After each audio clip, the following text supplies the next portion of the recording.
Hi friends ఇగో ఏంది విషయం అంటే కుషి వాళ్ళు దుర్గమాత నిలబెట్టుకురు కదా. అంటే వీళ్ళ సైడ్ కు దుర్గమాత నిలబెట్టుకున్నప్పుడు 9 రోజులు ఉపవాసం ఉంటారు. ఏమి అన్నం ఏం తినరు, కాకపోతే ఫ్రూట్స్ పాలు అవి తాగుతారు. అయితే వీళ్ళ దాంట్లో మన దాంట్లో పెద్దవాళ్ళకైతేనే పసుపు కుంకుమిస్తారు, చిన్నపిల్లలకైతేనేమో ఇట్లా గాజులు వాయినంలాగా ఇప్పుడు మన పెద్దలకు ఎట్లిస్తామో పిల్లలకు అట్లిస్తారు.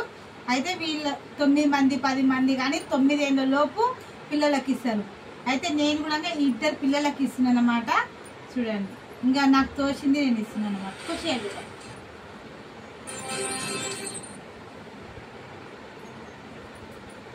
ఇంకో పసుపు కుంకుమ ఇస్తున్నా, వీళ్ళ దాంట్లో కూడా ఇస్తారంట.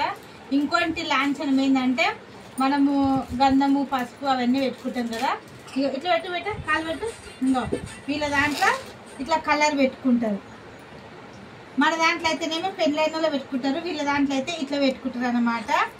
హారాన్ని పెట్టుకుంటారు. ఇది వీళ్ళకి ఇది ముఖ్యం అన్నమాట. మన దాంట్లో అయితేనేమో పసుపు గంధము ఇట్లా పెట్టుకుంటాము, వీళ్ళ దాంట్లో ఇది పెట్టుకుంటారు. వీళ్ళు పెట్టుకురు కాబట్టి ఇక నేను పెట్టాను కాబట్టి చెప్పిన కొత్త బట్టలు అయితే వేసేస్తాం. ఓకేనా?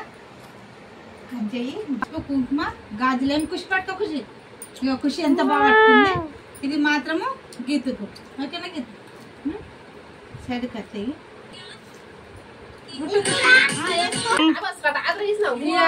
మా ఖుషి అయితే ఆగమాగం చేసేసింది, డ్రెస్ వేసుకుంది. ఇక గోట్లు కూడా ఖుషి గోట వేస్తున్నా. ఆయన మిస్తారు అన్నమాట. నేను కూడా ఇలానే వేస్తున్నా.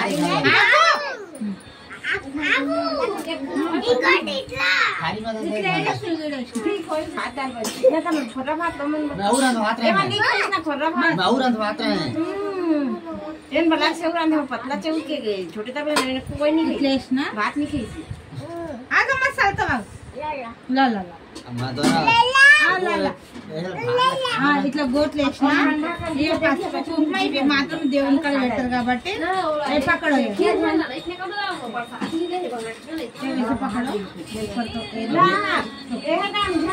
వాయినం ఇస్తారు. ఇంకోటి వేసా వాయినం ఇచ్చినప్పుడు పిల్లల కాలు మొక్కితే కూడా దేవునితో సంబంధం అంటారు కదా, అందుకే మేము కూడా కాలు మొక్కుతున్నా. ఐసా వేసా పెడతా బేట.